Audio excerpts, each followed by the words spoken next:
I am Terri Beth Ledbetter, and I'm going to be reading for the public library because I feel that they do important work in our community, especially in these times. I'm going to be reading Ramona the Brave by Beverly Cleary, and I grew up with Ramona books, and I'm 50 now, and I still find them to be very comforting, and you know, it's an enjoyable series. So we're going to start with the chapter Parents' Night. Ramona stood inside her new closet, pretending she was in an elevator. She slid open the door and stepped out into her new room, which she pretended was on the 10th floor. There she drew a deep breath, inhaling the fragrance of new wood and the flat smell of sheetrock, which her father was going to paint when he found time. Her mother had been too busy to find curtains for the windows or to clean the smudges of putty from the glass, but Ramona did not mind. Tonight she was going to sleep for the first time in her very own for 6 months room, the only room in the house with a sliding closet door and windows that opened out instead of up and down. "Ramona, Howie's grandmother is here," called Mrs. Quimby. "We're going now." Ramona stepped back into her closet, slid the door shut, pressed an imaginary button, and when her imaginary elevator had made its imaginary descent, stepped out onto the real first floor and faced a real problem. Her mother and father were leaving for Parents' Night.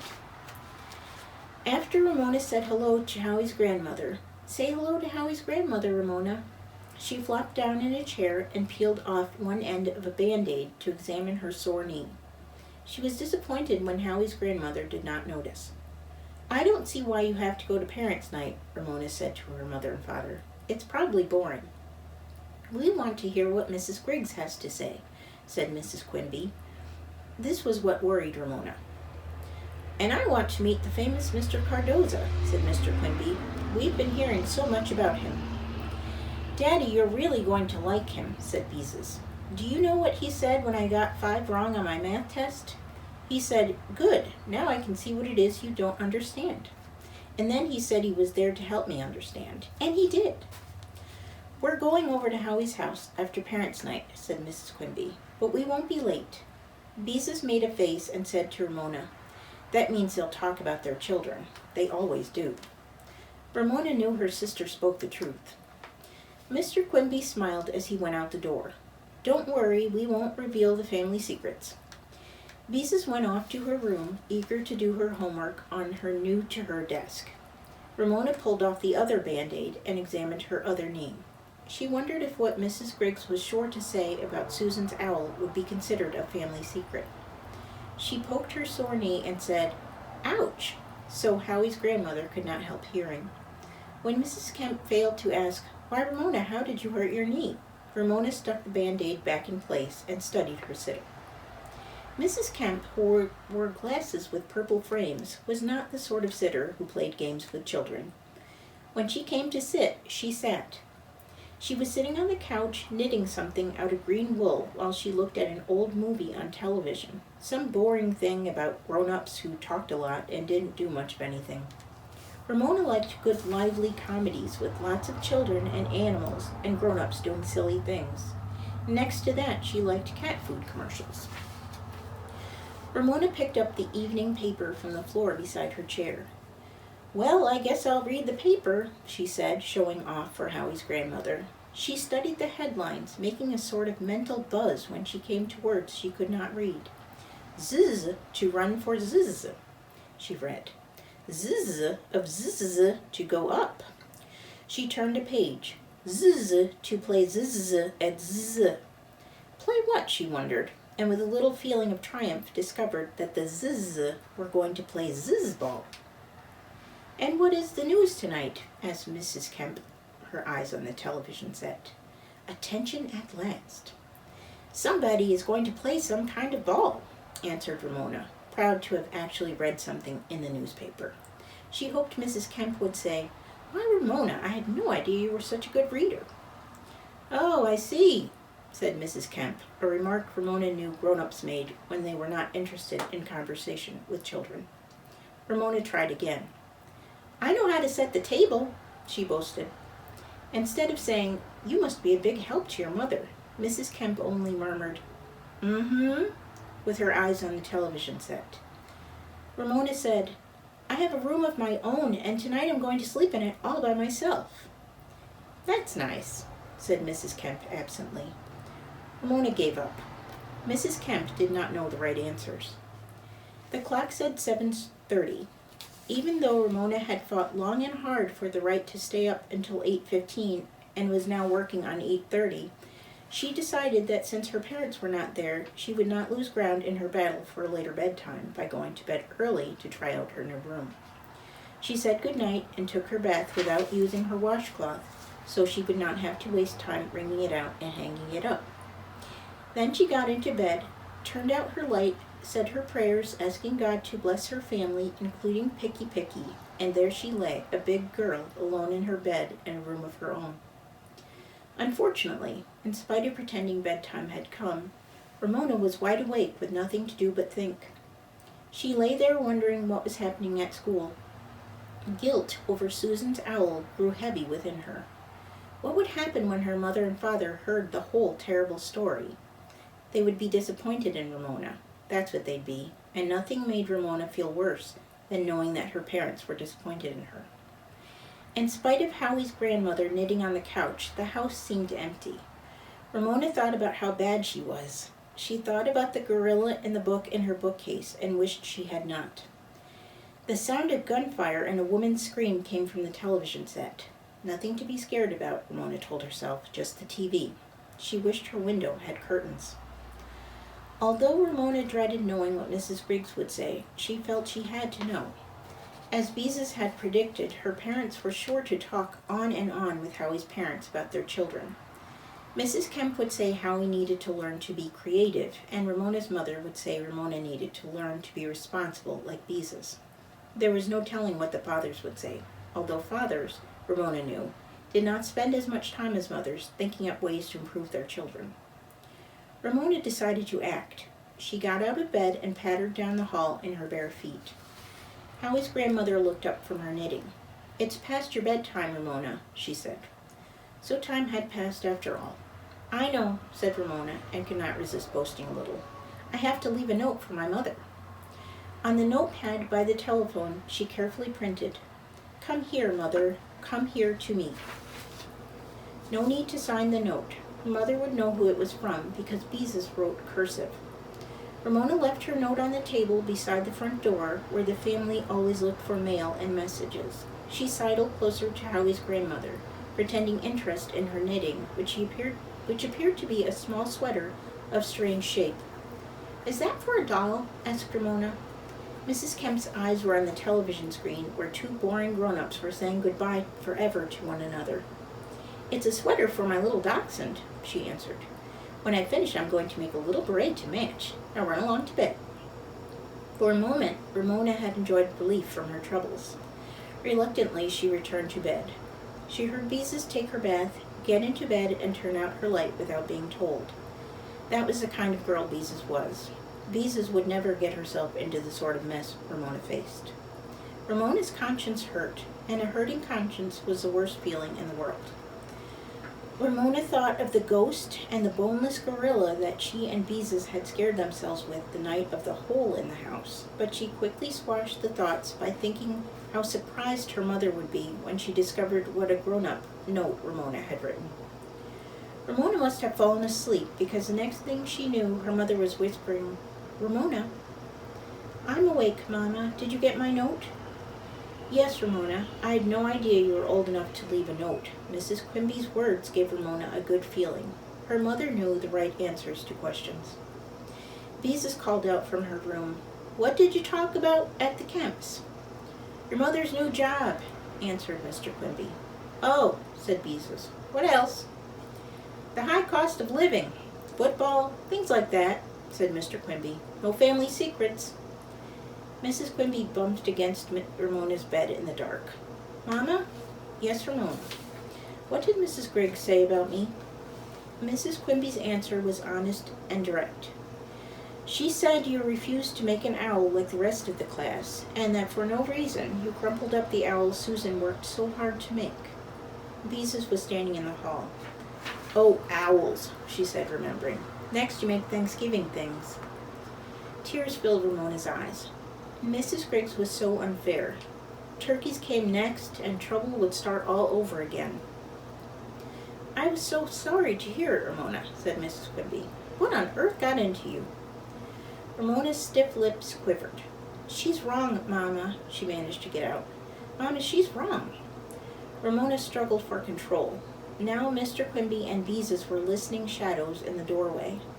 "Mama, I did make an owl. A good owl." Ramona drew a long, shuddering breath and described what had happened. How Mrs. Griggs had praised Susan's owl and said she hadn't wasted paste, and how she had thrown her own owl away because she did not want people to think she had copied from Susan. "And so I scrunched her owl," she concluded, relieved to have told the whole story. "But what difference did it make?" asked Mrs. Quimby. "The class was making owls for fun. It wasn't the same as copying arithmetic or spelling papers." "But it does make a difference." Beezus spoke with the wisdom of a higher grade. "It makes a lot of difference." Ramona was grateful for this support. "I wanted to make my own owl be my very own."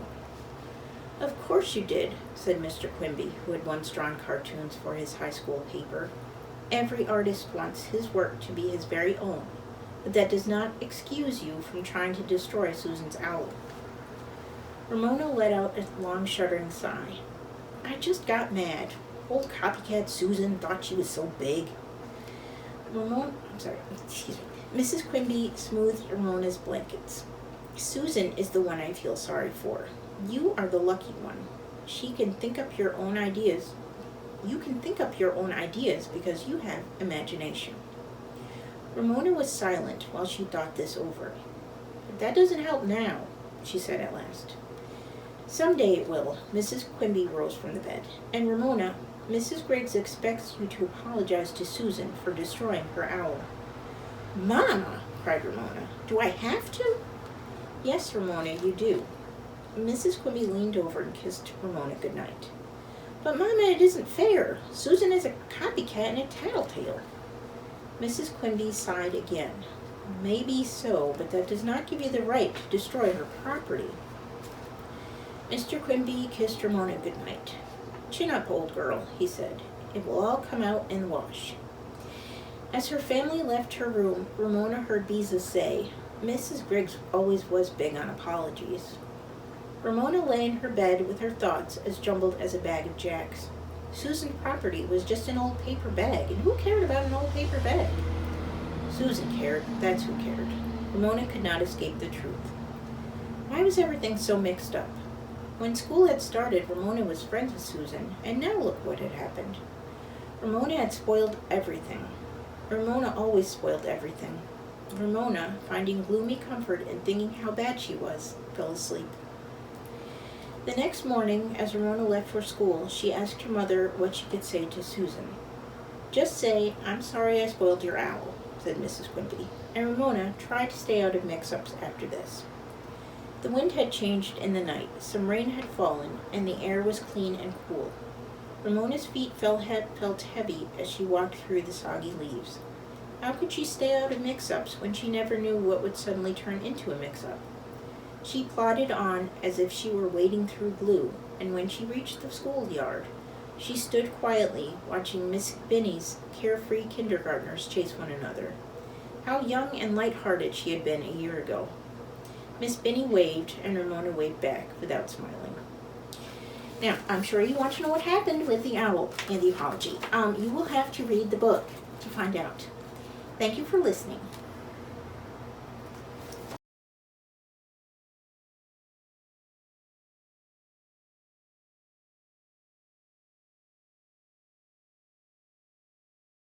Hi.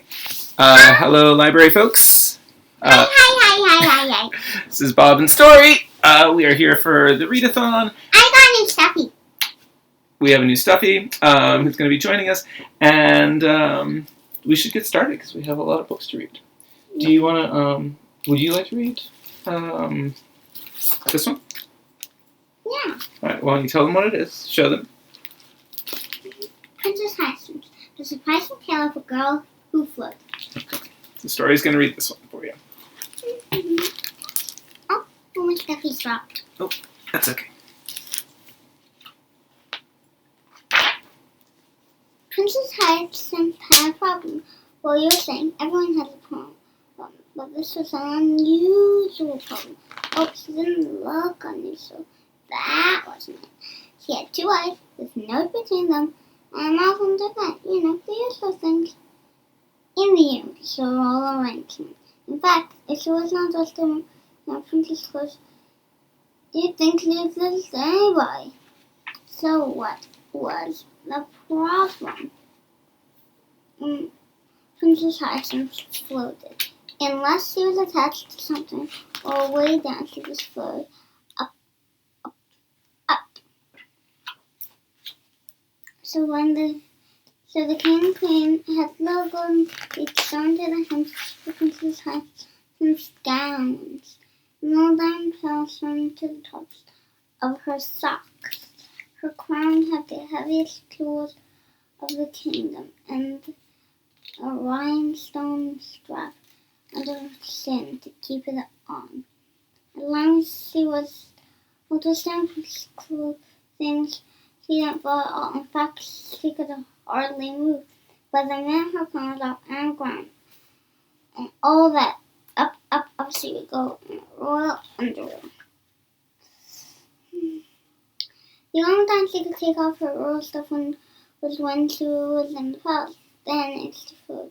Of course she did. She just flew up to the swing, and they could always get her down in the morning.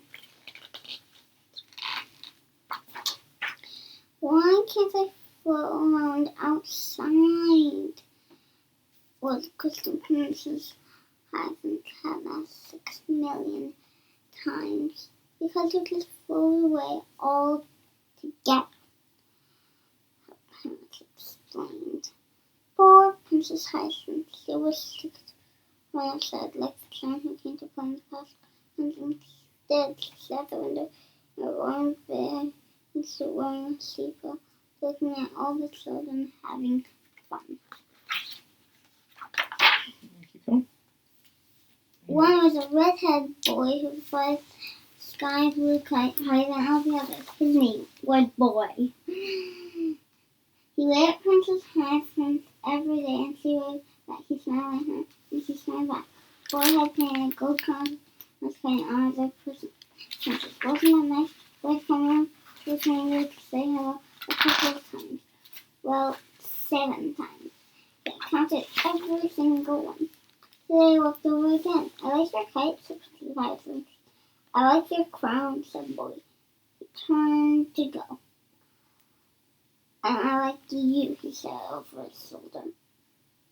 At least that's what Princess Hyacinth thought, he said. Maybe I just said toodaloo, or yakadoo-doo. She couldn't be sure.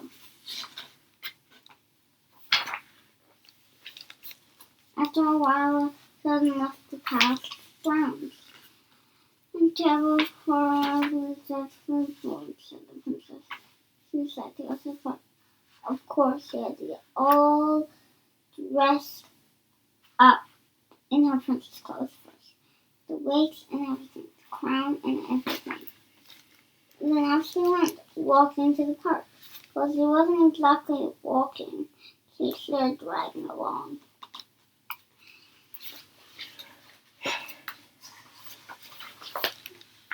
She saw the woman coming towards her. Suddenly, Princess Hyacinth had an exciting idea. Mr. Woman, and she said, I like to thought that I thought that said the woman is impossible. No, it isn't, said Princess Hyacinth. Tell me if I took on the princess clothes, we could tie string to an ankle and I could float. Oh dear, said the woman. Now listen, see what the princess. She got her away. Princess Hyacinth took everything from tip to toe except her royal underwear. Put a neat pile under her umbrella. She loved the sun. Do not touch property of the princess. The woman tied string to ankle hung down to the other end. She went, I feel like a balloon, said the person. And then walked through the park and walked along with the balloons. It was pretty exciting. But last night left, somehow or other. The balloon man let go of this thing that was touching his hand, and up she went. Oh, wow, said the princess.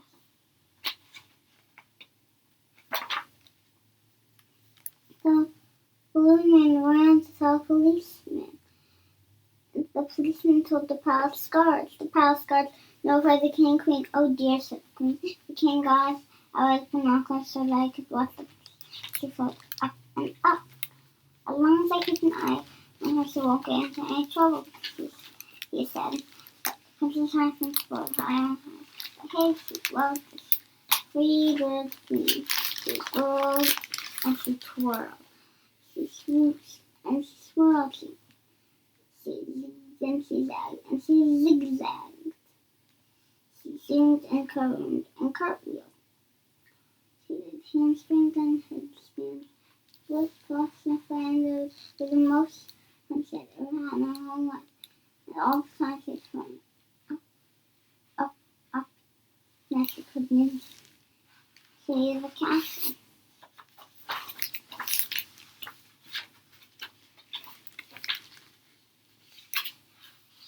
Some words. I never knew a song so high. She saw something nearby. What could it be? She looked closer. What was it? It was her crown, her golden crown.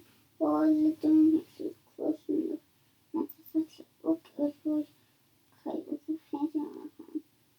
Oh my! Before she knew, she twinkled up. Flower. One we fell toast like a young kite, princess and all. The king had been watching her through his mountains to that don't get into him. So he saw the whole thing. Oh boy, I couldn't let him have the next to you. Well, it was true. The king gave him a bag of gold milk. Wasn't he?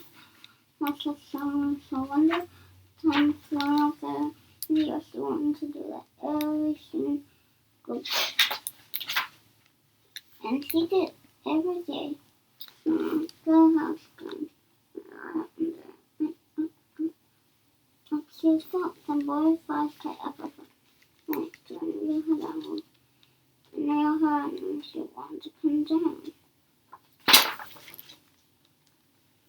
And then she invited him to the house to John Hopkins. The problem about the phone was noticeable. And that's too bad. With the new size, since we can never boy again. But That's the end. That was great. Can I read one to you now? Let me see if we have time. Oh, we have time if I read quick. Do you think I can read quick? mm-hmm. How about Superworm? Should we do a quick rendition of Superworm? Mm-hmm. Superworm. This is one of our favorites. It's by Julee Johnson and Axel Scheffler. Here we go. Superworm is super long. Superworm is super strong. Watch him wiggle, see him squirm. Hip hip hooray for Superworm. Whoa, I'm not good at this part. Alright, I'm gonna go faster anyways. Help! Disaster! Baby Toad has hopped into a major road. Someone help him quick, oh no! Look, a Superworm lasso! The bees are feeling bored today. They need a nice new game to play. Cheer up, bees, no need to mope. It's Superworm, the skipping rope. Beetle's fallen in the well. Is she drowning? Who can tell? Not to panic, all is fine. It's Superworm, the fishing line. Then toads and beetles, bees and bugs, brother snails and sister slugs, Uncle Earwig, Auntie Ant, clap and cheer and chant this chant. Can you chant it with me? Superworm is super long. Superworm is super strong. Watch him wiggle, see him squirm. Hip hip hooray for Superworm. The chant is carried on the air to Wizard Lizard in his lair. He mutters in his serpent's ear, find that worm and bring him here. The serpent crow is black and grim. Everyone is scared of him. They all let out a fearful shriek to see their hero in his beak. The wizard waves a magic flower. Now, Superworm, you're in my power. And you must tunnel, writhe, and coil to find me treasure in the soil.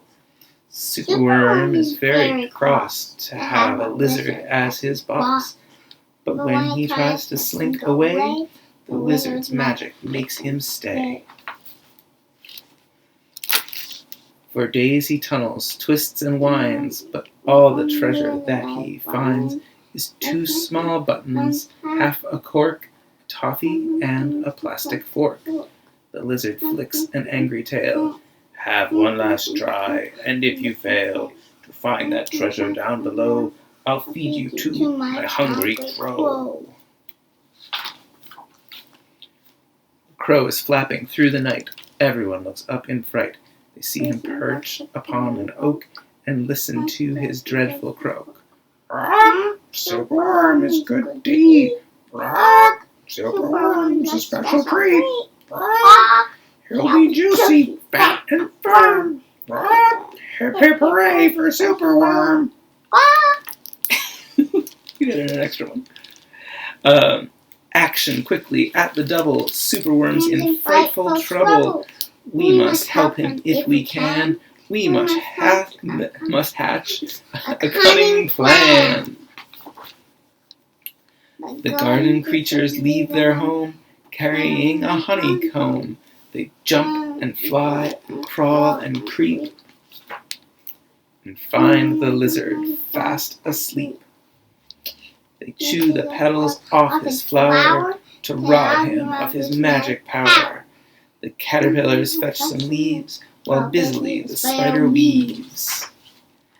The web is strong, the web is tough, the web is plenty big enough. The wizard wakes. This isn't funny. I'm wrapped in leaves, I'm stuck with honey. No. It's okay. Mama, Uncle Red. Then up the bees and beetles Fly lift the web into the sky. This is the place, and bang crash. The wizard's in the rubbish.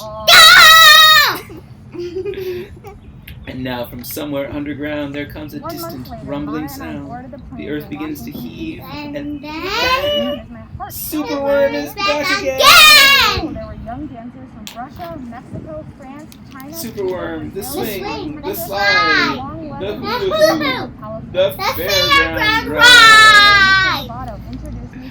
Superworm, the belt, the hat, oh careful, the crane, the train, the acrobat. That's pretty loud. I think we might be running out of time. Here we go. Then toads and beetles, bees and bugs, brothers, snails and sisters, Uncle Earwig, Auntie, chap, clap and cheer and chant this. Ready to do the whole thing with me? Superworm is super long. Superworm is super strong. Watch him wiggle, see him. Hip hip hooray for Super. Thanks guys. Good luck readathon. We missed the library. We'll see you all soon. Library hugs.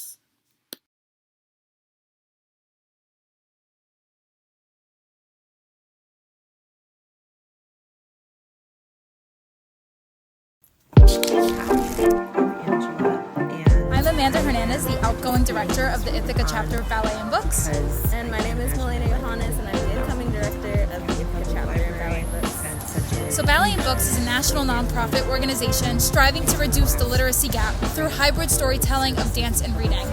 Our programming serves children ages of 3 to 5 and 6 to 9.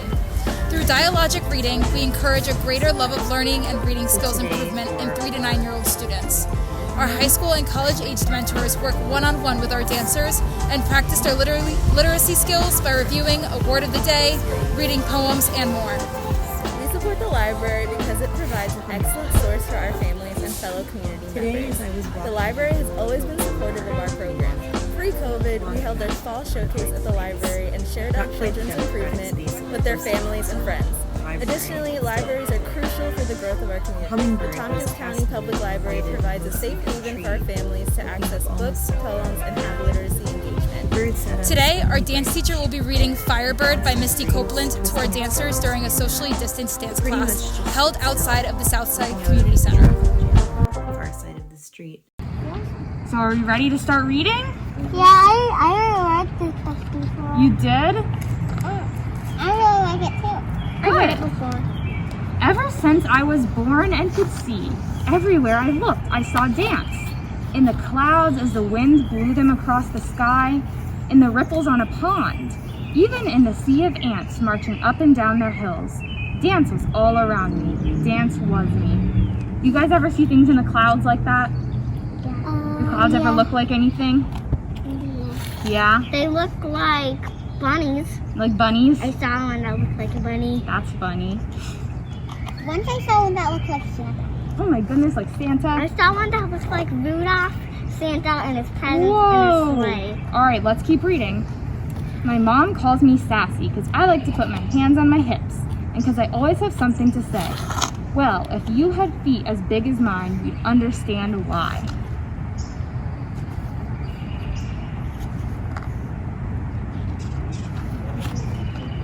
You should join the swimming team since you got those long toes and don't need any fins, my older brother Julee teased.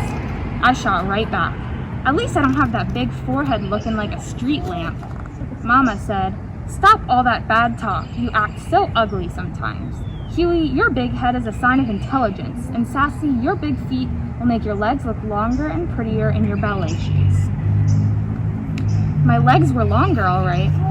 So long that when I went to Tondu, point my toe at the bar, I tripped Miss Catherine, our teacher, who was coming down the line looking the other way. Splat! She landed under the piano, her legs up in the air. Ooh, it was so funny. Even she had to laugh. We did Tondus in our class, right? Yeah, just like Sassy did? But we didn't trip anyone, right? That's good. Our legs aren't that long. Our legs aren't that long. Sassy, she called out, "I'm gonna tie orange bows on those big feet." "Sorry, Miss Catherine," I answered, "but if you don't wear your glasses, you still won't see them." One thing for sure, because of my long legs and big feet, I could jump higher and spin faster than everyone else.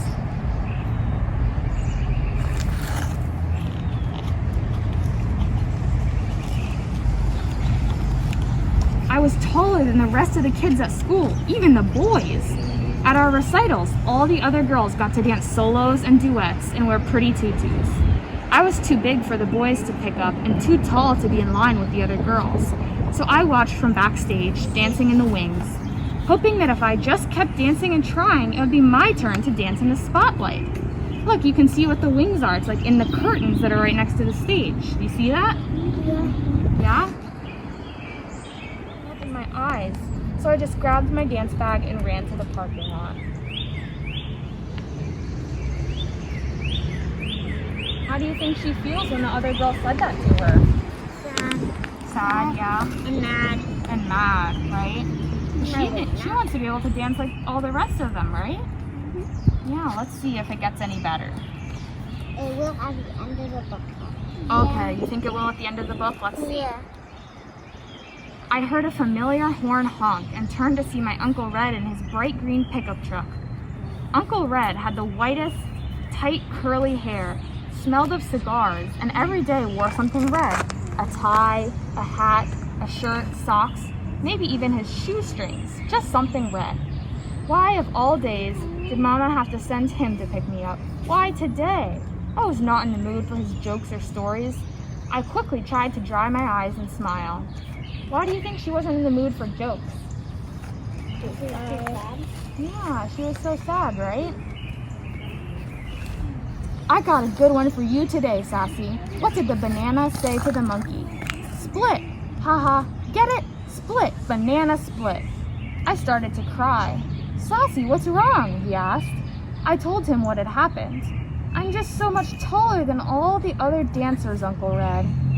Sassy, he said, you gotta look at that as a gift. Being tall means you can see all around, so you can always find the right path to take. No, I said, it means I stick out like a big acne bump on someone's nose. I'll never get to dance. It's a waste of time to go to that audition. Listen, gal, said Uncle Red, if I was as tall and pretty as you, I wouldn't need to wear red so people know it's me coming and going. All you gotta do to make your mark on the world is walk into a room. Uncle Red had cheered me up. He had me laughing and feeling better. As I got out of his truck, he waved goodbye, calling out, "Make your marks, gal." Huey and his football friends stopped playing. Huey yelled out, "Hey Sassy, why don't you come and play with us? We need a goalpost." His little mean, ugly friends laughed. Boy, did that make me mad. "Sure, you can use your big head for the ball," I shouted back. His friends screamed with laughter. Huey got so mad he turned red, looking like a tomato with that big head. Huh. We were just about to go at each other when Mama called us inside.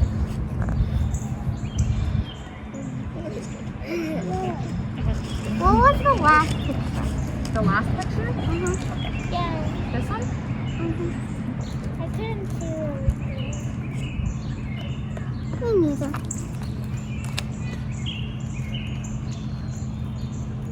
Is that better?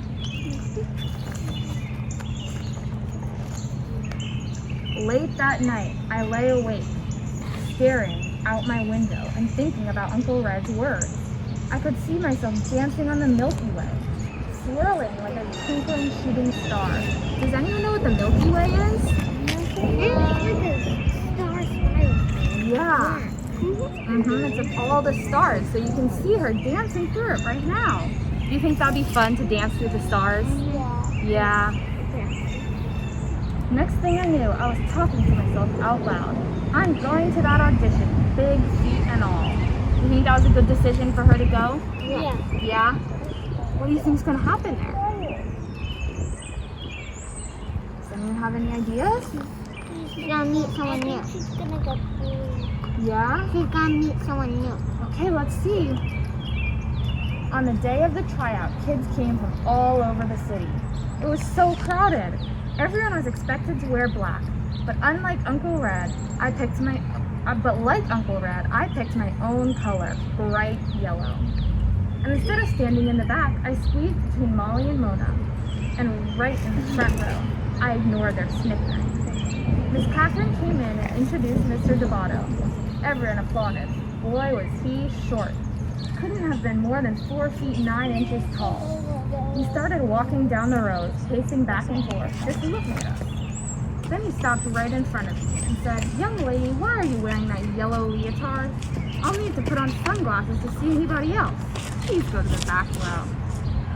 Do you think it was a good idea or a bad idea for her to wear that leotard? Bad. Bad, right? Why do you think it was a bad idea? Yeah, because they said that you were supposed to wear black and she didn't, right? Let's see what happens, though. Molly whispered, "See ya, wouldn't want to be ya." At least he noticed me, I snapped. I put my hands on my hips and walked to the back. The first round of the audition was center floor exercises. Mr. Devato walked around, prodding and poking, making corrections. He stopped once and looked right at me, but didn't say a thing. I held my breath as he dismissed almost half the kids after the first round, but not me. How do you think she feels now? Scared. Scared? Scared, happy, and sad. Scared, happy, yeah. Next was the adagio, the slow section. I stood as close to Mona as I could and whispered, "Your little skinny short legs are gonna look like chicken wings next to mine." "I'd rather look like a chicken than a turkey like you with that long neck," she answered. "Talk to the hand," I told her. I took my leg so high it got stuck. Luckily, I could balance on my other big foot, so I just held it until Mr. Devato remarked, "Young lady, exercise is finished." "Oh," I jumped out of position. "Show off," Molly grunted. "Gobble gobble," Mona imitated like a turkey. Do you think she should have said those mean things to the other girl? No, that probably wasn't very nice, right? Just because the other girl's mean to her doesn't mean she should be mean, right? Then came the leaps across the floor. I took off like Jackie Joyner Kersee in the long jump at the Olympics. With one leap, I sailed in the air past all the other girls. Molly and Mona watched, looking pea green with envy. Does anyone know what envy means? No. I do. Yeah? What does it mean? They're really mad. Yeah, it means like you're jealous.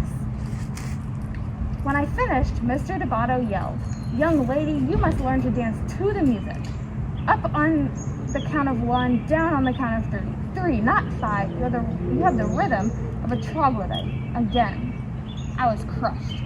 As I passed Mona to get back in line, she said, "Next time, bring your big butt down by 3. That's another mean thing, right? Yeah. She shouldn't be saying that. Your mama, I said.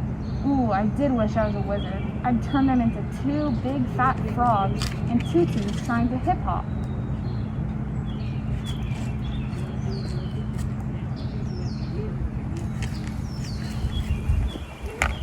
By the end of the day, there were only 7 of us left.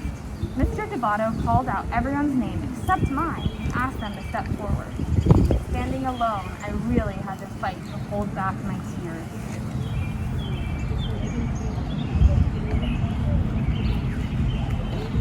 Then I heard him say, "Thank you all for coming today. Keep working, keep trying. You are dismissed." Mr. Debato said to me, "Sassy, you have a great deal of potential. You have beautiful long arms and legs, but you flail about with no control. You must learn to use your feet better. And timing. You have a lot of work to do when you come to Washington this summer. But please leave that loud yellow leotard at home. All you need to notice is walk into a room." Dismissed.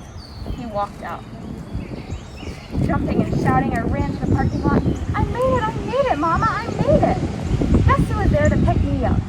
Mama, Uncle Red, Huey, and half his football team piled in the back of the green truck on their way to a game. Everyone was so proud of me, even Huey. "You go, Miss Bigfoot." "Thank you, Mr. Bighead," I said. We all laughed. 1 month later, Mama and I boarded the plane for Washington, D.C. She held my hand as my heart pounded when we landed. At the school, there were young dancers from Russia, Mexico, France, China, Cuba, Brazil, New York, Texas, and long-legged me from Inglewood, California. In class the first day, Mr. Debato introduced me to his 12-year-old protege, a boy named Dwight, who was 5 feet 10 inches tall. "Dwight, I think you have found you a partner. Meet Sassy." Now she'll finally get to have a partner when she dances, right? That's exciting. Mama was right. Being tall wasn't so bad after all, and neither was having a big head. By the end of the summer, Huey had won the grand prize at Space Camp in Alabama, and I got to dance a duet with Dwight in the summer concert. When Dwight lifted me high in the air, I felt like I was dancing on the Milky Way, me and my big feet, making my mark on the world. That's so exciting, isn't it? She finally got to dance.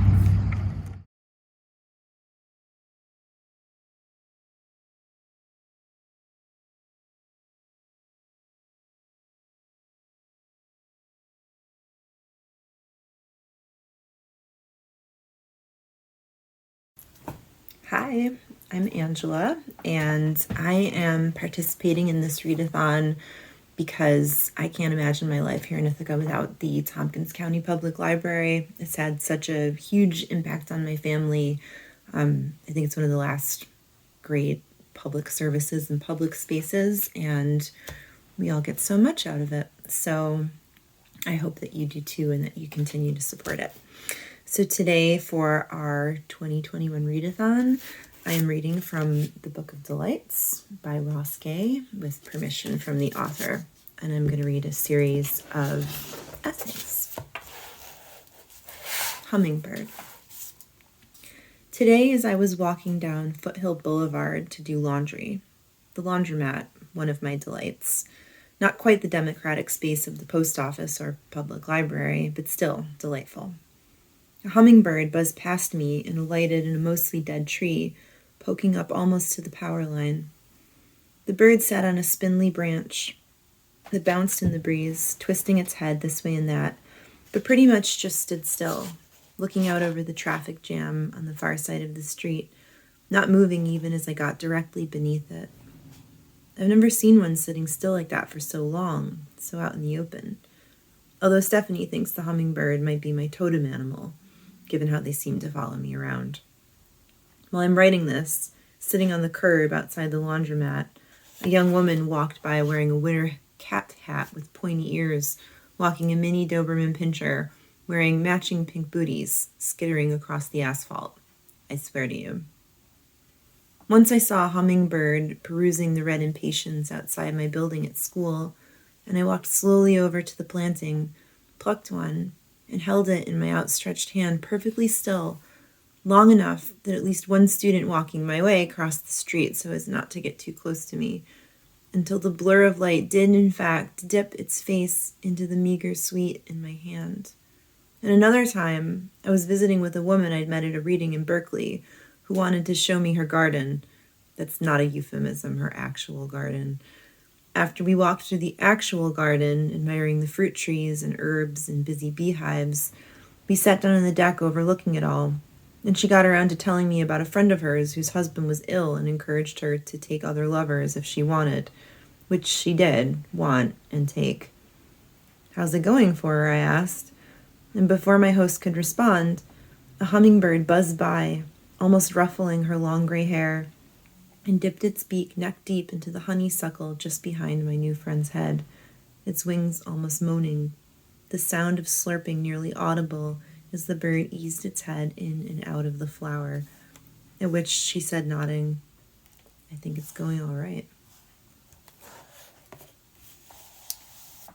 Stacking delights.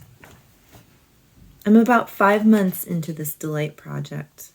Naturally, as these delights accumulate, as they stack up, I begin to recognize patterns, both in the ways the delights operate, unfold, amble, or stumble, or babble toward their knowledge or confusion, and in the way I have come to relate to their making. That is, whereas I originally walked through my day attending to my delights until I arrived at the one that felt irrepressible, and then sat down to wonder about it with a pen and a notebook, I have since begun cataloging delights that I will save for a future date, which, while stacking delights in itself is a useful activity and practice, sounds like a Denny's pancake breakfast special, delight stack, it defeats this book's purpose of temporal allegiance, which I usually wrote on my hand in the bathroom of a darn good soup in Bloomington today, where I had some very good lentil spinach soup, spiffed up with some actually hot sauce, while sitting in a booth reading Renee Gladman's darn good book of essayettes, Calamities. Yes, stacking delights defeats the purpose of temporal allegiance, which, note the caps, is a fancy way of writing on one's hand in the bathroom of darn good soup, which means simply dailiness. So today I'm recalling the utility, the need, of my own essayettes to emerge from such dailiness, and in that way to be a practice of witnessing one's delight, of being in and with one's delight daily, which actually requires vigilance. It also requires faith that delight will be with you daily, that you needn't hoard it, no scarcity of delight. And in that spirit, I'm going to empty the docket, clean the slate of delights I have squirreled away in various notebooks, usually in bulleted but scrawly lists, some of which I have in a stack in my lap. My lap is full of delights, and strange as it sounds, clearing them away is itself a delight. Following is a not quite exhaustive list. The experience, the feeling, that I have been writing for the previous 2 hours, when in fact I have been reading Brian Blanchfield's book of essays, Proxies. Callie Siskel's observation, there's an etymological connection between thinking and thanking. Both have the same Indo-European root tongue, which means to feel or think. Jamila Wood's album, Heaven, particularly the song LSD, how a good song makes my head rock like a boat in the wind. My friend Evie Shockley, who told me, after I gave a reading where she teaches, that a turn in one of my poems, which in some poets I might say might be a horseshit trick, is in fact a horseshit trick. Gold Rush Apples. The phrase, a colloquialism, a regionalism? Not native to me. I'm gonna get me some X, which these days I myself occasionally employ. The understanding of a multiplicity of selves, of a complexity of self, a self-weirding. I does not equal me. My friend Abdel's lament, after watching a student solve the Rubik's Cube on his desk, just like the YouTube video showed her how. You need to value your ignorance.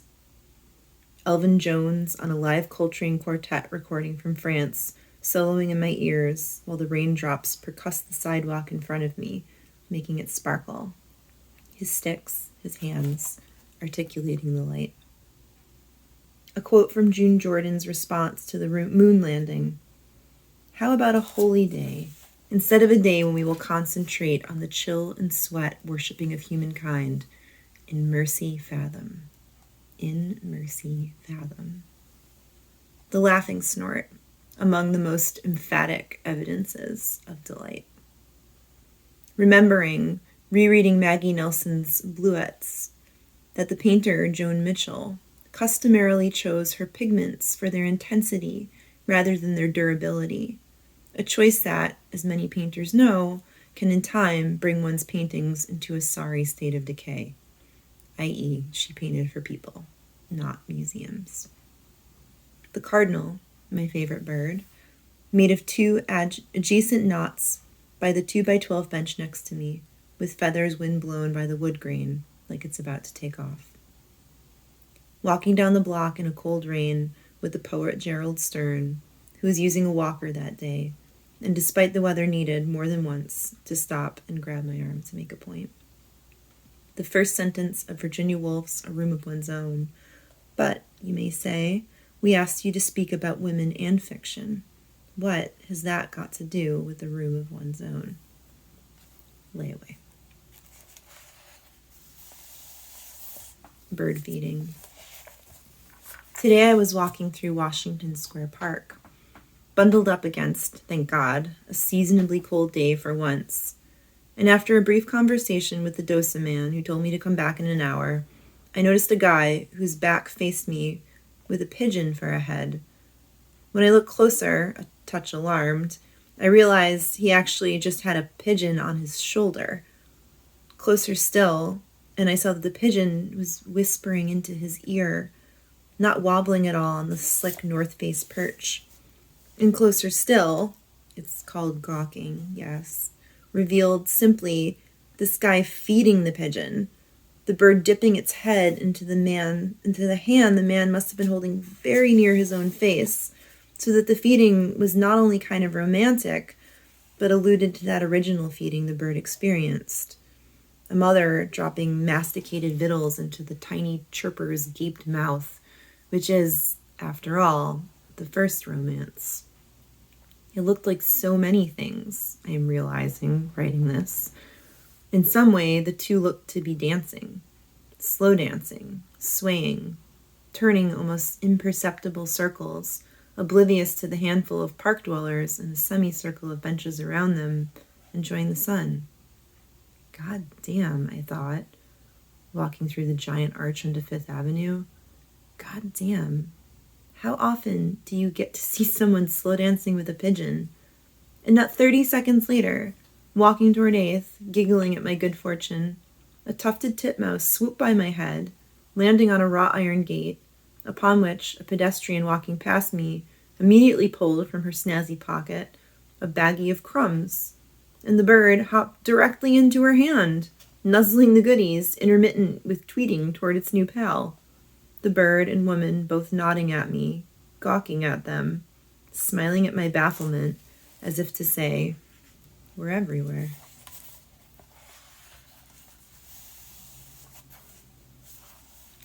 The purple cornets of spring. On the table before me, like a tarot reading, are 4 purple flowers, all of them collected on the 5-minute walk from my house to my office. To the far left is a purple butterfly, a violet. Next to that is some type of mint that comes up this time of year and makes a kind of pyramid of leaves, a steeple of leaves, with the purple parishioners peeking out. The parishioners being the flowers and pouty ones.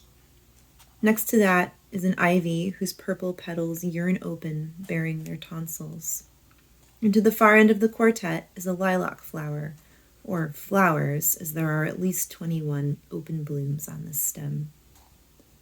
These tiny flowers are cornets of fragrance, the cornets of spring. Among the purple things I didn't gather today, and easily could have, are redbuds, the magnolia that smells of lemons, the inside striped like a tiger, 2 more ground-covery flowers I've seen crawling through gardens in my neighborhood, and grape hyacinth, to which the other day my neighbors caught me kneeling and taking deep breaths in the grassy easement between our houses. Tomato on board. What you don't know until you carry a tomato seedling through the airport and onto a plane is that carrying a tomato seedling through the airport and onto a plane will make people smile at you almost like you're carrying a baby, a quiet baby. I did not know this until today, carrying my little tomato, about 3 or 4 inches high in its 4-inch plastic starter pot, which my friend Michael gave to me, smirking about how I was going to get it home. Something about this at first felt naughty, not comparing a tomato to a baby, but carrying the tomato onto the plane. So I slid the thing into my bag while going through security, which made them pull the bag for inspection. And when the security guy saw it was a tomato, he just smiled and said, "I don't know how to check that. Have a good day." But I quickly realized that one of its stems, which I almost wrote as arms, was broken from the jostling, and it had only 4 of them, so I decided I better carry it out in the open, and the shower of love began. It was a shower of love I also felt while carrying a bouquet of lilies through the streets of Rome last summer. People, maybe women especially, maybe women my age-ish and older especially, smiling with approval. A woman in a house dress beating out a rug on a balcony shouted, "Bravo!" An older couple holding hands both smiled at me and pulled into each other, knitting their fingers together. My showerers might have been disappointed to know I was not giving the lilies to a sweetheart, but to my friends Damiano and Moira, who had translated a few of my poems into Italian and were so kind as to let me stay at their place a few nights while I was passing through. On the way to the vegetarian restaurant Damiano's ex-wife owns with her partner, we walked by what I'm pretty sure Damiano said was the biggest redbud tree in the world. It stretched for yards, lounging periodically onto the mossy earth. Its beautiful black bark glistened by the streetlights. Though translation is an act of love, so my showerers needn't be disappointed at all. Before boarding that final leg of my flight, one of the workers said, "Nice tomato," which I didn't think was a come-on, and the flight attendant asked about the tomato at least 5 times. Not an exaggeration, every time calling it, "My tomato." "Where's my tomato? How's my tomato? You didn't lose my tomato, did you?" She even directed me to an open seat in the exit row. "Why don't you go sit there and stretch out?" I gathered my things and set the little guy in the window seat so she could look out. When I got my water, I poured some into the little guy's soil. When we got bumpy, I put my hand on the little guy's container, careful not to snap another arm off. And when we landed, and the pilot put the brakes on hard, my arm reflexively went across the seat, holding the little guy in place, the way my dad's arm would have when he had to brake the car hard, without seatbelts to speak of, in one of my very favorite gestures in the Encyclopedia of Human Gestures.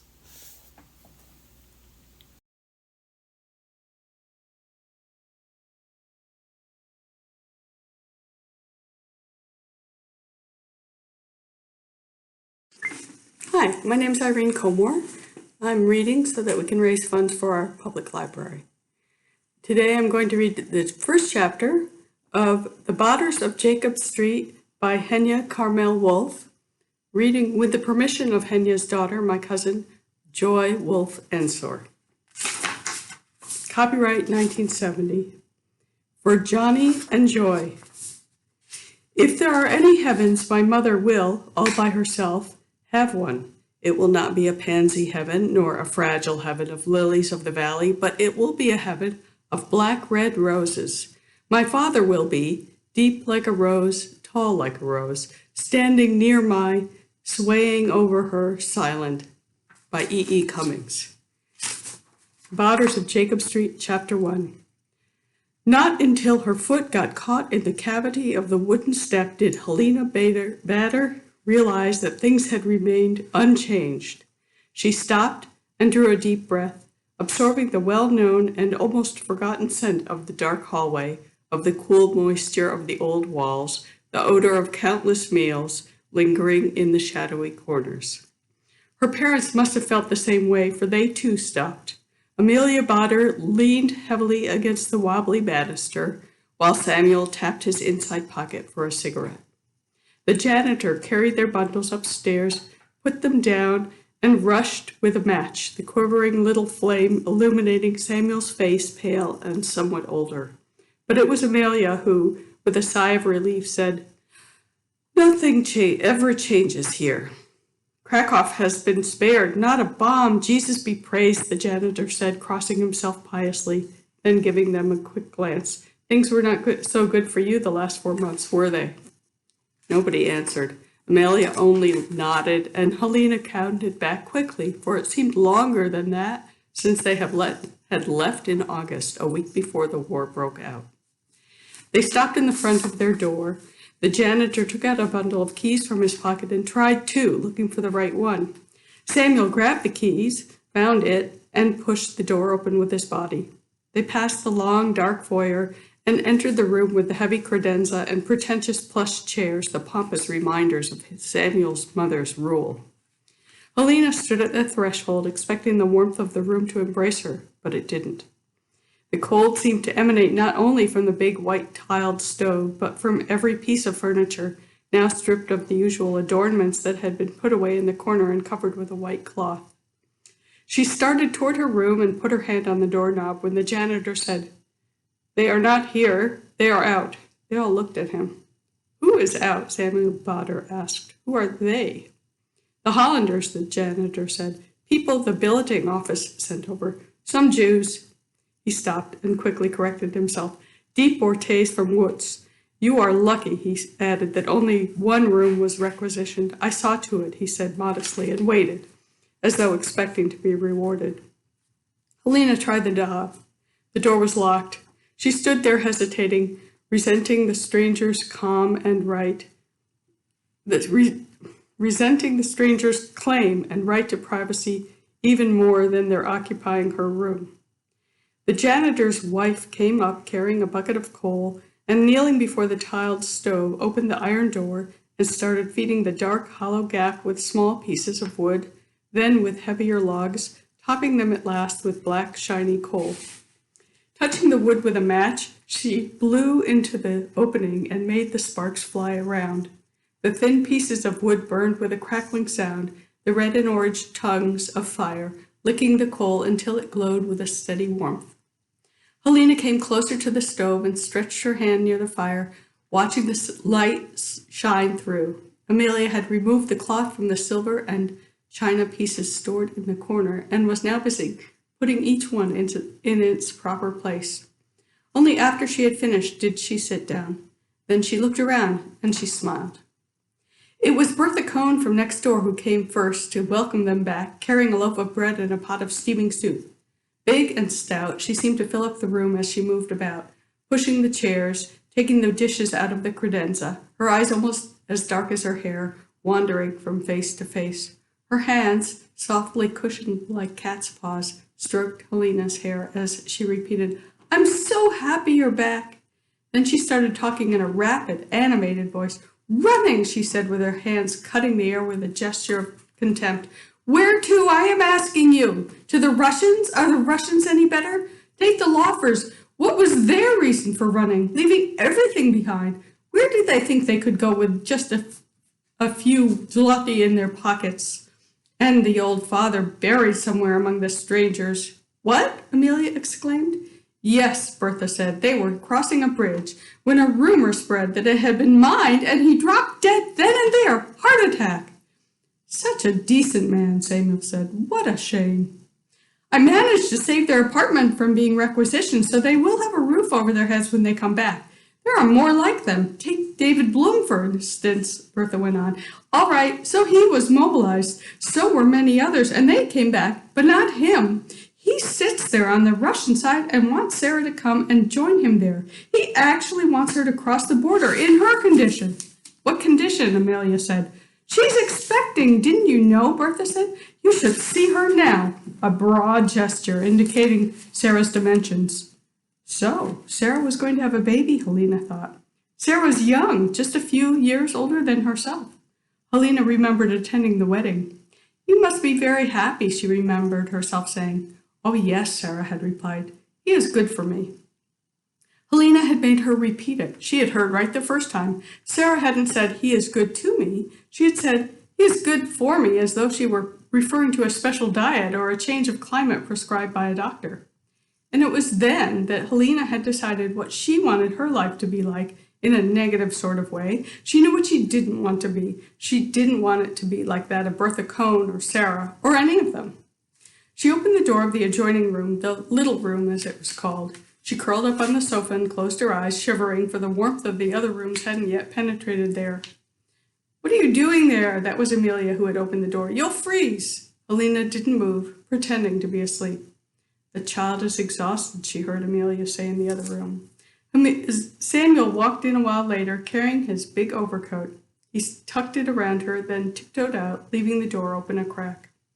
Helena was grateful for him to remembering. A long time before, still a child, when ready to go to sleep, she would ask them to leave the door of her room open just a little, and would lie there, her eyes clinging to the vertical line of light coming from the other room, listening to the muffled voices, knowing she wasn't alone, that they were there, guarding her sleep.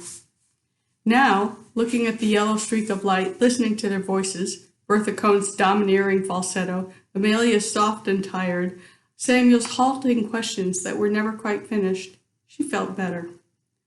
"Dora has been asking about you," that was Bertha Cohn. "Hannah, Dora?" Amelia's voice was suddenly eager. Helena listened more carefully. They were talking about Dora, the dark-haired, full-bosomed woman deported from Czechoslovakia, who had come to work for them 2 years earlier, and who had stayed with them until the day of their unexpected departure. It was some time later that someone from Dora's hometown had told Bertha Cohn, who had promptly repeated it to Amelia, that Dora had been, well, a kept woman. Helena smiled as she remembered the hushed discussions over whether it was wise to have such a woman around with a growing girl in the house. But Dora had stayed, a curious phenomenon in their lives, and had even acquired the unprecedented status of being called Hannah Dora, Miss Dora, instead of simply by her first name. Helena would sit in the kitchen to watch Panadora work and listen to her stories. Panadora would never refer to the men in her life as lovers or even gentlemen friends. She would refer to them as admirers, and Helena would imagine her in a silver fox cape and lacy stockings, surrounded by men admiring her from afar. She wished she would come back to them.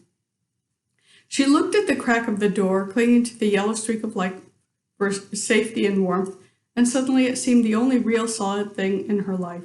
The voices from the other room, Bertha's gone now, seeped in, subdued and soft, soothing and lulling her until her eyes closed and she dozed off.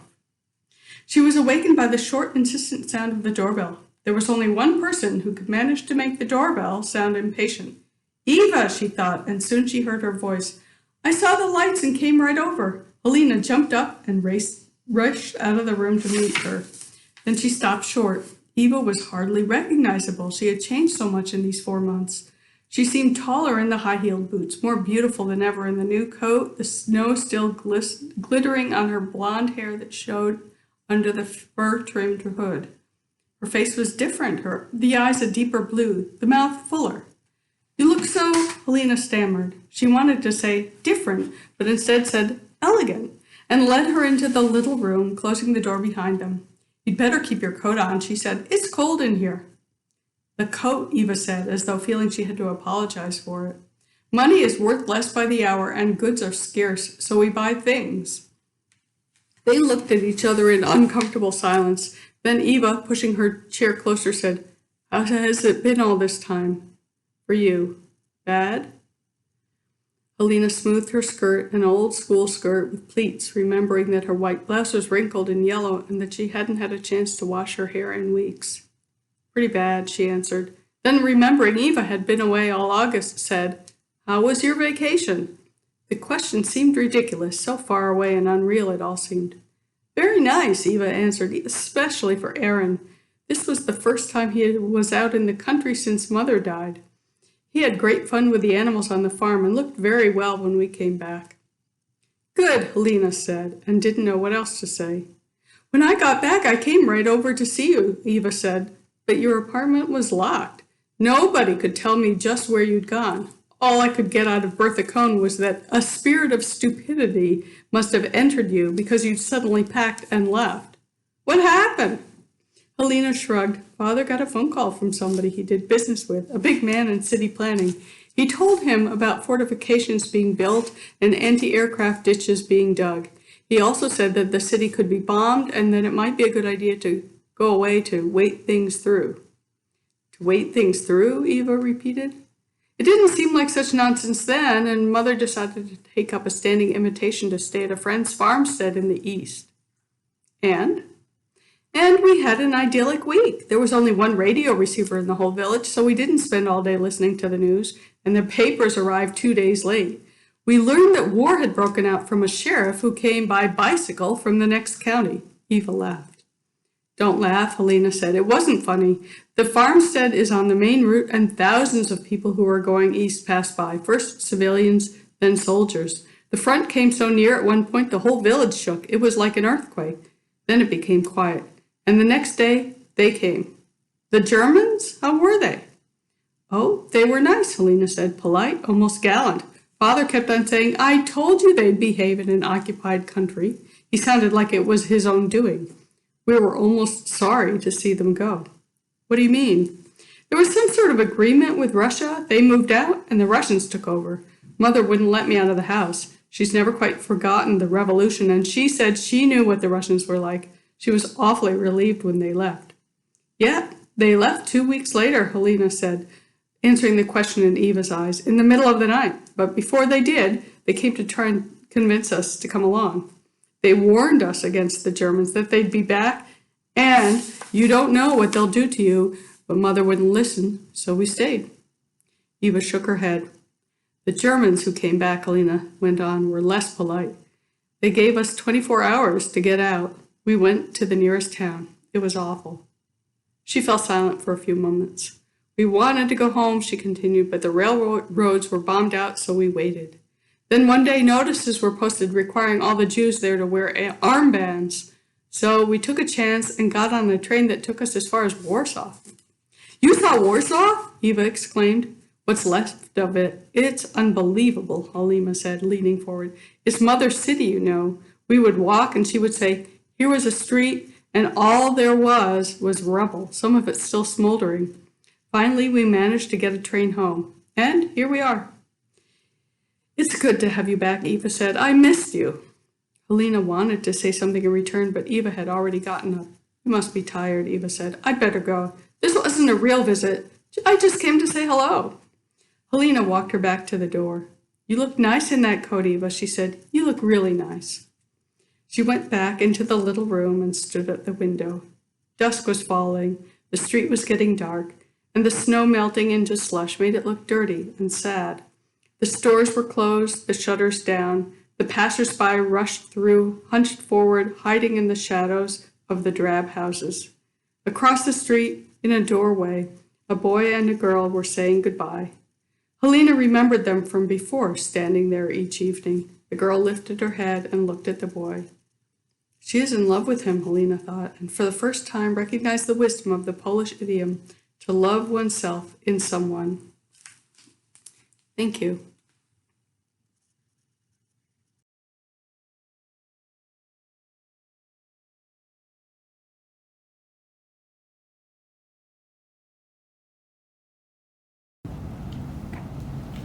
Hello, my name is Patty Thayer, and this is my 7th readathon.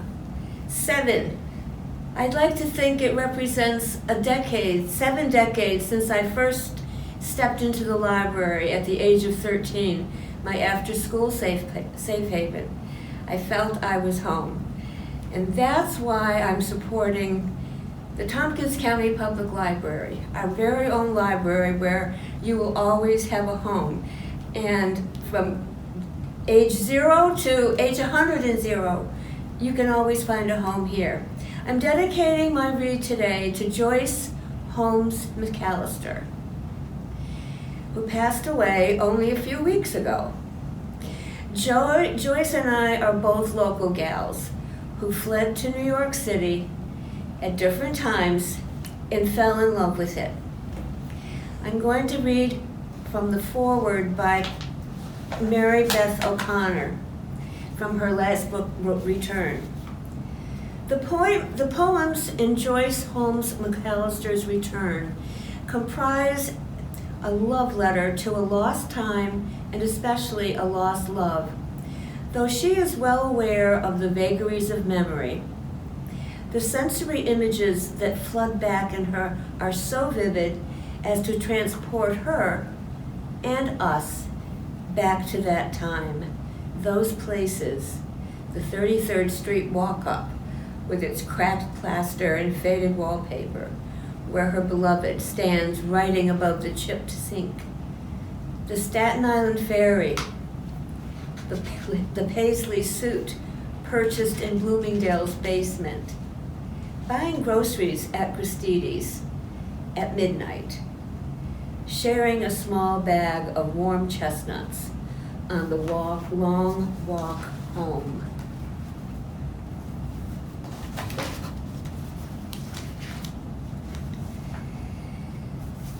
Return. You know how it is when you return home after a long time away and everything is harder, maybe lighter, maybe darker, bigger or maybe smaller. Shadows seem misplaced, and sunlight plays in places unfamiliar, oddly shaped. Well, it's not like that when you return to yesterday. You see it as it was. Entering once familiar rooms, corners are still lighted with well-known rays of sunlight, dusty air, and pungent cooking smells still linger, drifting everywhere. And if you walk those city streets, you find no stone misplaced, no sign unlit, no building dimmed, unknown or disappeared. The images are frozen sharp, brighter than the night sky of a billion stars. So, if you take my hand, say, come and look again, will you return from years of time and go with me to yesterday, letting mind sight paint the scene, your nostrils flaring wide to breathe the once familiar air? And if we turn that corner, peer into our coffee shop, the steam still curling from our cups, watch its vapor disappear, then walk the tunnel underground rising at 230 Park. Will you return, help find the way back to warmth, remembered space, back to yesterday? 33rd Street. And as I bring these walls in view carefully, with 40 years of hindsight roaming through my head, cracking plaster mixed with half-remembered smells, bits of bygone conversation, emerging whole from faded crimson cabbage roses fixed on yellowed paper, entwining ferns, strips of imitation nature, loosened, dulled, curling downward, headed for the floor to touch the creaking boards that hounded us, loud and uninvited sounds beneath our feet, demanding that we hear.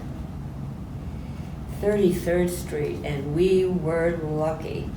Someone liked us, maybe, or we looked honest, scared, young, desperate. The stairs were dark, but still had the best ascent. The elevator never worked, the key never turned, the gate never shut. But the rooms were near. The rooms were near.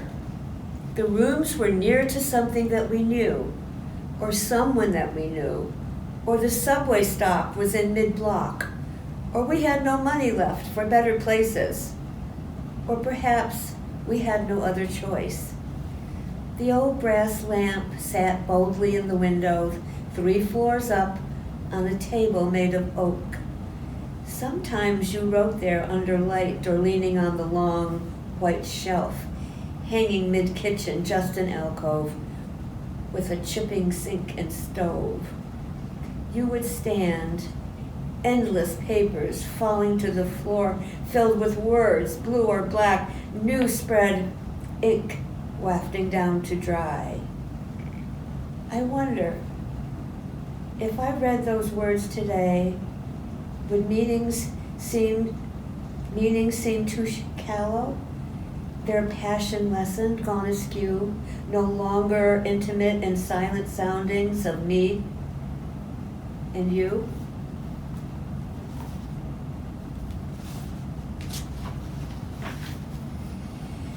The Staten Island Ferry. Even now I reinvent the air, breathe deep, inhaling ocean smells. I hear our voices clearly, echoes floating over water, 40 years or more. We sit below deck in early morning, moving forward blindly. Foghorns, moaning beasts afloat, lead us to a waiting shore. I part long years of shifting mist, see our faces young, searching, trusting. I feel hot coffee burning down the throat of time, holding the Morning Tribune, folded and refolded, rump ink-filled pages of unrelated stories, touching now just by chance, like our lives. Later, hours later, evening on the deck, pressed against the railing, even in December. I reach past years, touch your hand, watch darkness lighted by 3 shifting shores, and ask, just one more time, how did we do that? We stayed afloat as one, sailing between 2 separate islands. Clothing cover. The memory of that time has faded. The clothes I wore, how I looked, except for a perfect garment bought in haste at Bloomingdale's in the basement late one Friday after work in the autumn. Paisley fabric fills the eye of backward time, brown color overlaid with gold and bronze, a 2-piece suit soft and tailored on sale. It lasted years.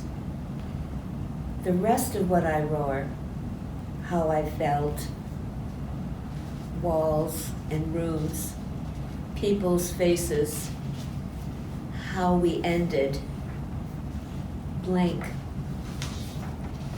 Lost years wrapped tight in space, grown sightless in a foggy mind. One thing remembered clearly, the Paisley suit remains. I love that poem. We never rode in Central Park. They came, shortened days, longer nights, carts filled with chestnuts, hot as fire, roaming streets, attracting passers-by with nipping saprous air. Like old-time New Yorkers, we bought a tiny bag, brown and heavy, filled with warmth, then strolled and munched the long walk home, weaving in between unknown, distracted faces, somehow made kindred by the autumn city. We were inventors of adventure, transporting scruffy, worn-down shoes to be repaired on 34th and 3rd. The shop was narrow, tall and dark, and the old man took the shoes, his sturdy hands steeped in smells of leather, faded polish, thinning soles. Groceries at Christie's, coffee, bread, plums bought at midnight just before the shades came down and the lights went out.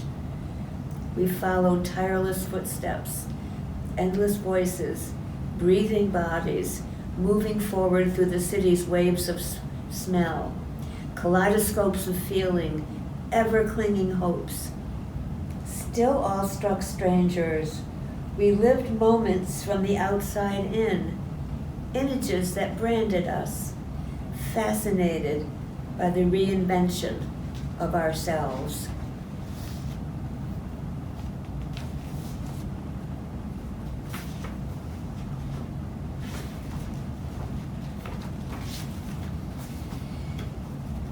Before we knew, tonight I saw us together in that tiny apartment, Tonight I saw us together in that tiny restaurant. French, cheap, good. Someplace on the west side. Was it called the Brittany? Coq au vin, crusty bread, the old waitress, her wrinkled face, burnt red hair, knowing eye looking down at us like children seated for a tea party, waiting for a grown-up nibble of the real world. Her name has spun away, sucked into time, evaporated like those years. We would walk across town, east to west. You wearing your only suit, blue and thinning in the seat, but pressed and clean, like fresh, crisp air. And me beside you, high heels hitting gray concrete, staccato rhythm, beating sharp and sure for blocks and blocks. We talked, our voices floating over pavement, moving forward toward the Hudson's rolling river water. And we held hands, unless your words were large, profound, untouchable, too daring for constraint, too heavy to be held. And I would listen silently, reaching for your meaning, hungry for the food. Then escargot, pungent garlic fumes, a glass of red. We ate, talked, pondered us again. It was like that years ago, in that little place, back in timeless space, before we ever knew. For us, there was no way forward.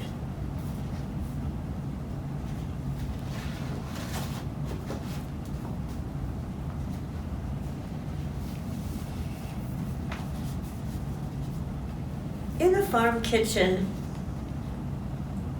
is a bit of Joyce's early life. We met eating corn on the cob, dripping with butter in a farm kitchen in 1940. You were 8 and I was 9. Just outside, scarlet red tomatoes hung heavy on the vine, waiting for some grains of salt. Cucumbers hid under sprawling leaves, crisp inside with knobby skins, while raw green beans snapped against the tooth, and deep red radishes stung the tongue.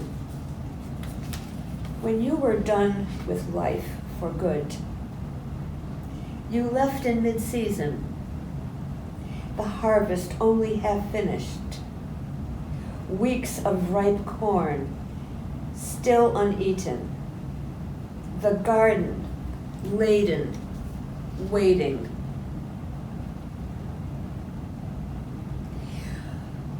Asparagus.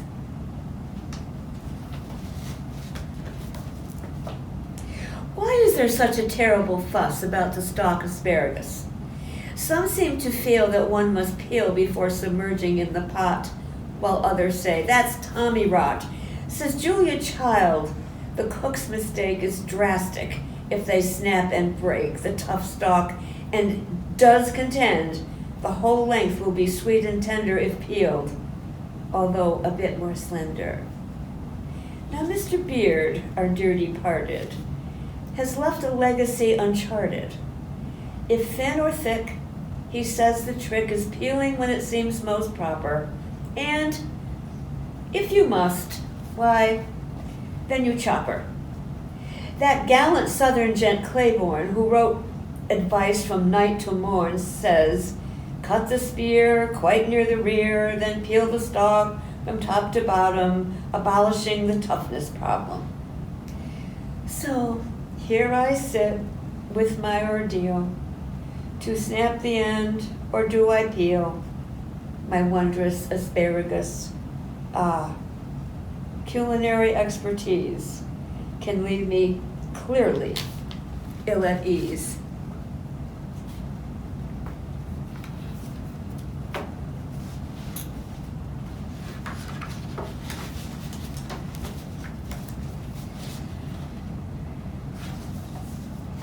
My funeral memorial. Most of the people who come will not know each other. That may prove awkward, not for me, but for them. Some will feel betrayed, for only after my last warm breath has cooled will they realize they never really knew me. Some will be certain we were related, but when the words I have chosen are read aloud, they will know our bloods flow in different directions, mine gushing downhill to the left, theirs flowing uphill to the right. In the end, that may not matter. I was a mystery anyway.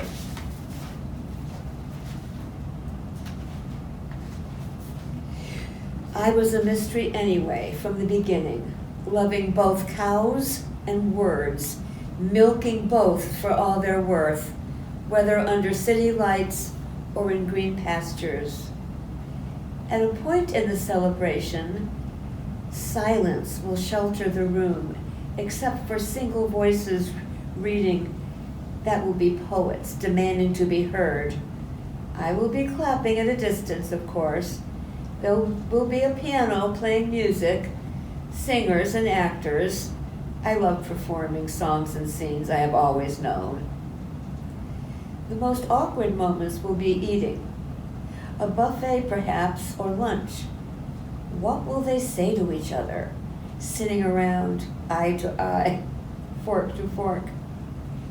I wonder how many times they will discuss the weather, or the excellent flavor of the fresh pea soup, or crisp spring greens. I will leave instructions. I will leave instructions to serve a very fine wine, and plenty of it. Last, but hardly least, a bottle of hearty stout for Margaret. To hell with gluten for the day. Are we done?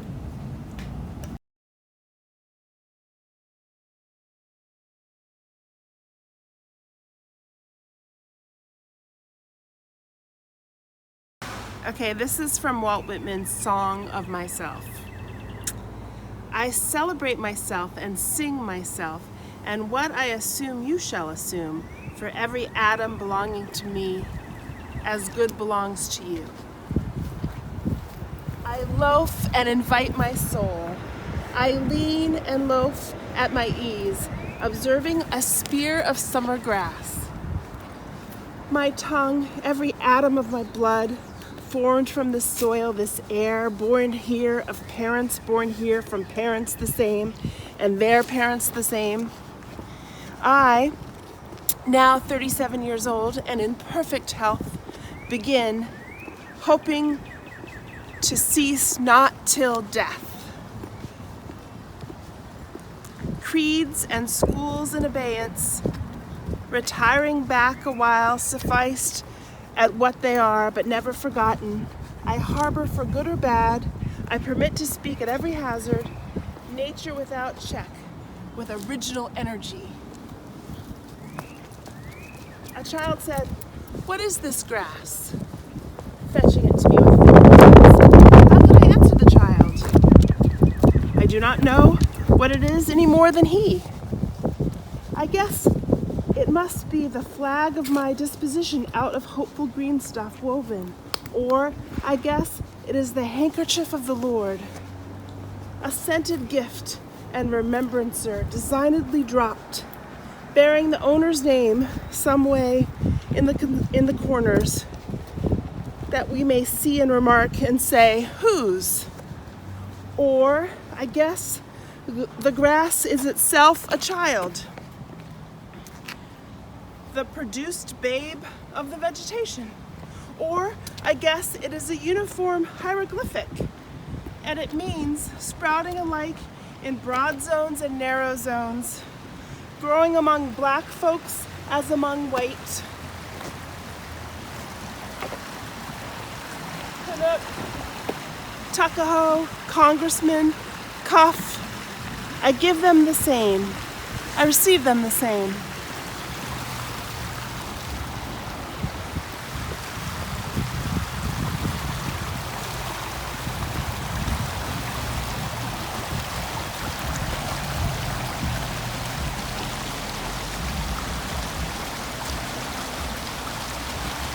And now it seems to me the beautiful uncut hair of graves.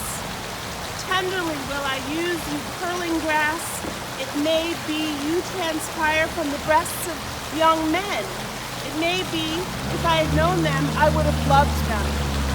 It may be you are from old people or from offspring taken too soon out of their mother's laps. And here you are, the mother's laps.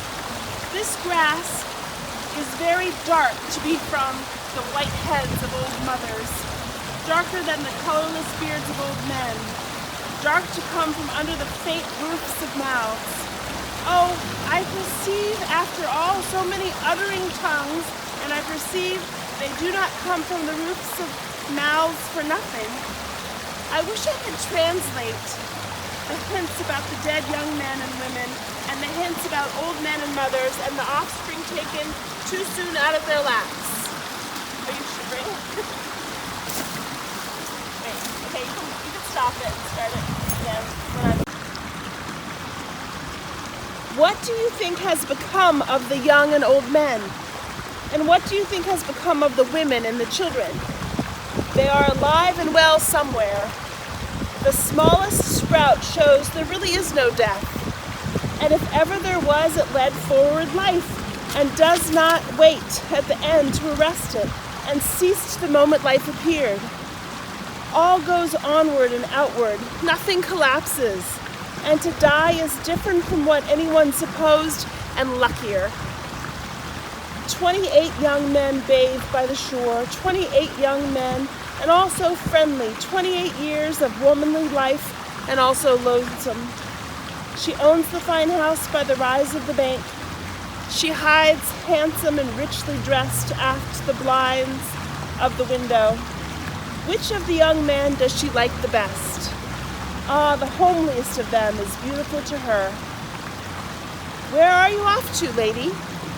For I see you. You splash in the water there. You stay stock still in your room. Dancing and laughing along the beach came the 29th bather. The rest did not see her, but she saw them and loved them. The beards of the young men glistened with wet. It ran from their long hair. Little streams passed all over their bodies. An unseen hand also passed over their bodies. It descended tremblingly from their temples and ribs. The young men float on their backs, their white bellies bulge to the sun. They do not ask who seizes fast to them. They do not know who puffs and declines with pendant and bending art. They do not think whom they souse with spray. Walt Whitman, a cosmos of Manhattan the sun, turbulent, fleshly, sensual eating, drinking, and breeding, no sentimentalist, no slander, no stander above men and women or apart from them, no more modest than immodest. Unscrew the locks from the door, unscrew the doors from themselves from the jambs. Whoever degrades another degrades me. And whatever is done or said returns at last to me. Through me, the afflatus surging and surging, through me the current and index. I speak the password primeval. I give the sign of democracy. By God, I will accept nothing which all cannot have their counterpart of on the same terms. Okay, that's enough.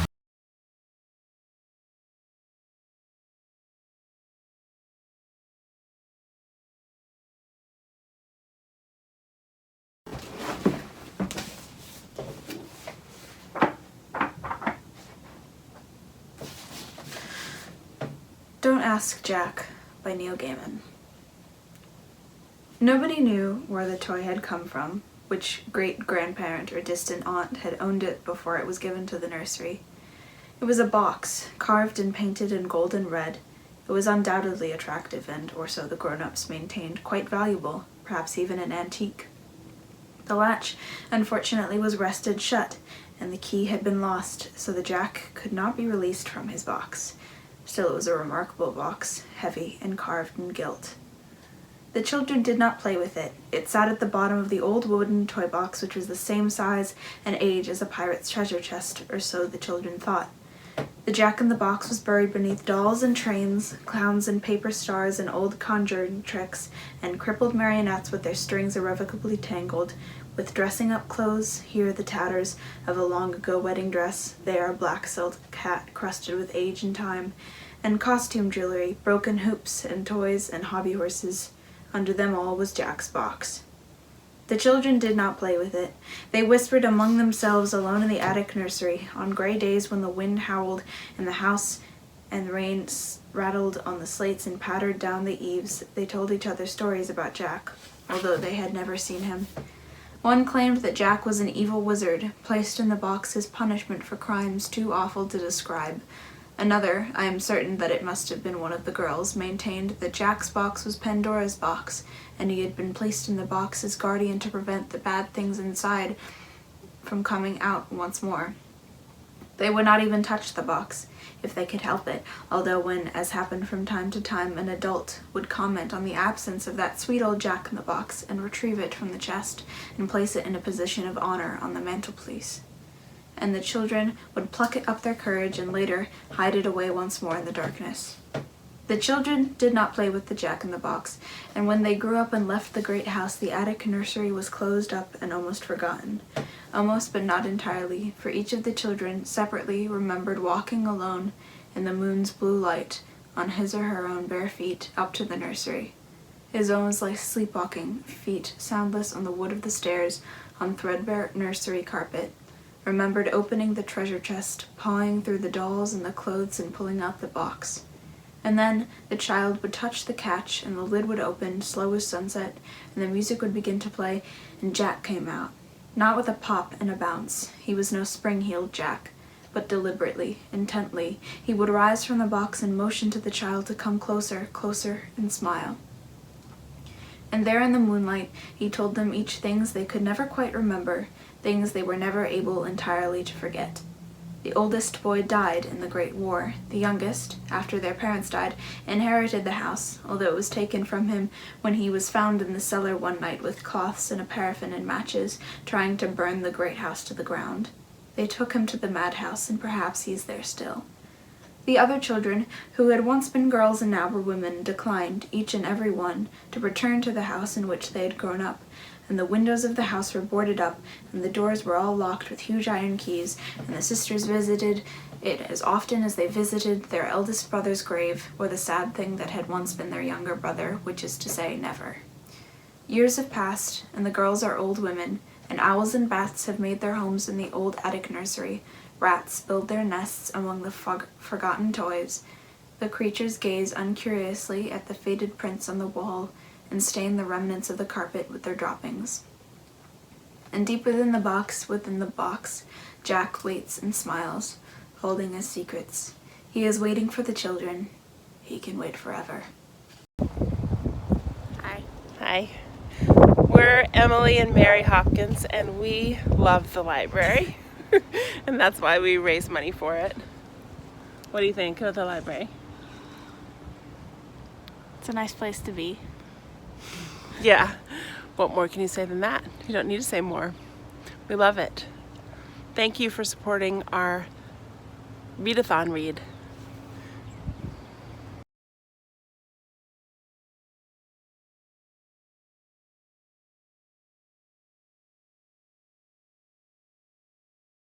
Get going.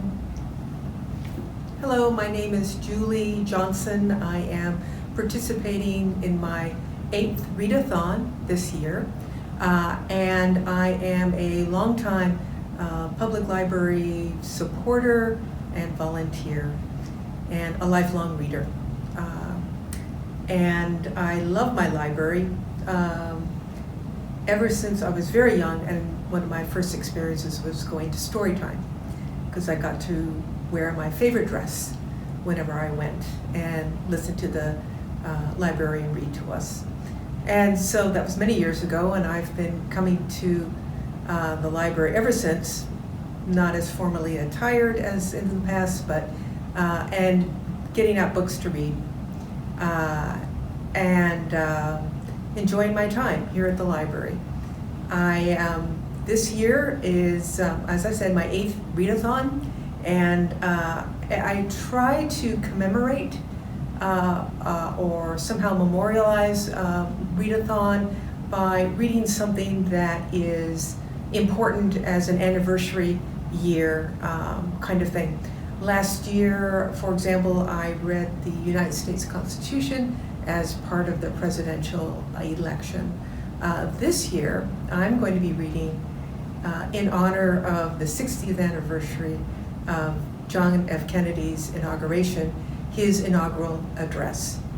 And I just wanted to provide a little bit of information about his inaugural address, which took place on January 20th, 1961, in a discussion about his speech called Rhetorical Analysis of Kennedy's Inauguration Address by Camille Torgeson, that was published in Medium.com.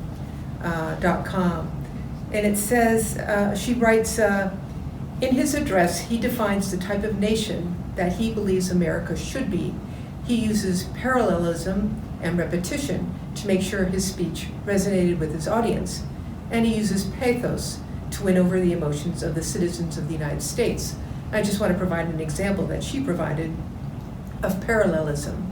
He tells his audience that instead of thinking of his inauguration as a victory, they should think of it as a symbol of freedom, symbolizing an end as well as a beginning, signifying renewal as well as change.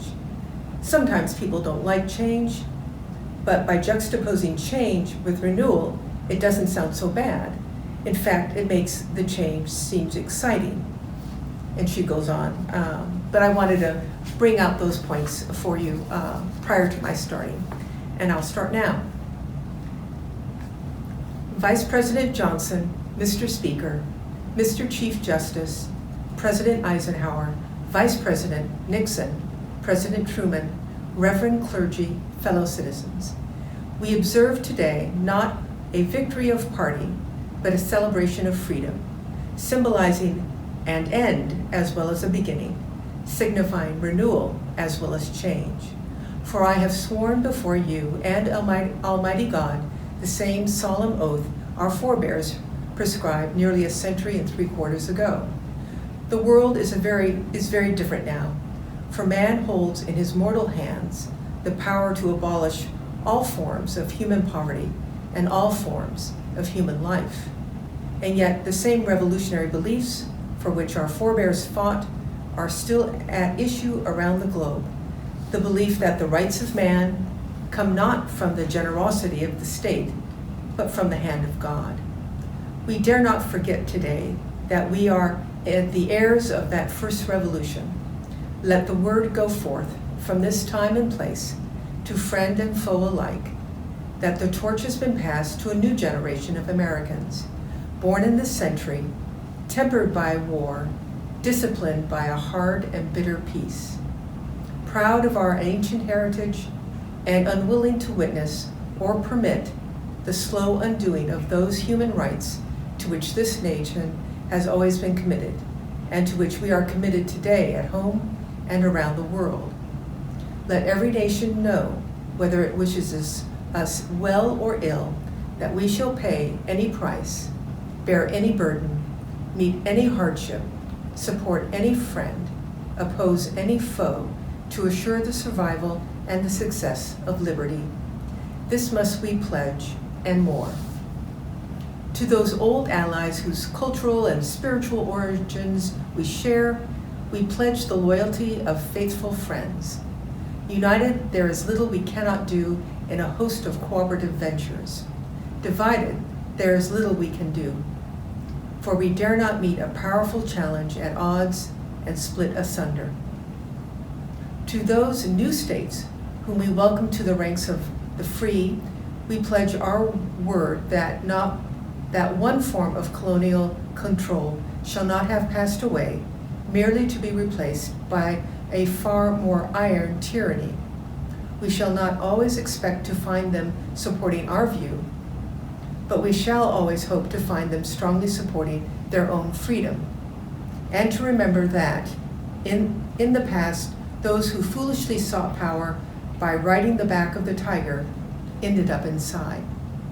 To those people in the huts and villages of half the globe struggling to break the bonds of mass misery, we pledge our best efforts to help them help themselves for whatever period is required, not because the communists may be doing it, not because we seek their votes, but because it is right. If a free society cannot help the many who are poor, it cannot save the few who are rich. To our sister republics south of the border, we offer a special pledge to convert our good words into good deeds in a new alliance for progress, to assist free men and free governments in casting off the chains of poverty. But this peaceful revolution of hope cannot become the prey of hostile powers. Let all our neighbors know that we shall join with them to oppose aggression or subversion anywhere in the Americas. And let every other power know that this hemisphere intends to remain the master of its own house. To that World Assembly of Sovereign States, the United Nations, our last best hope in an age where the instruments of war have far outpaced the instruments of peace, we renew our pledge of support to prevent it from becoming merely a forum for invective, to strengthen its shield of the new and the weak, and to enlarge the area in which its writ may run. Finally, to those nations who would make themselves our adversary, we offer not a pledge, but a request, that both sides begin anew the quest for peace, before the dark powers of destruction unleashed by science engulf all humanity in planned or accidental self-destruction. We dare not tempt them with weakness, for only when our arms are sufficient, beyond doubt, can we be certain beyond doubt that they will never be employed. But neither can two great and powerful groups of nations take comfort from our present course.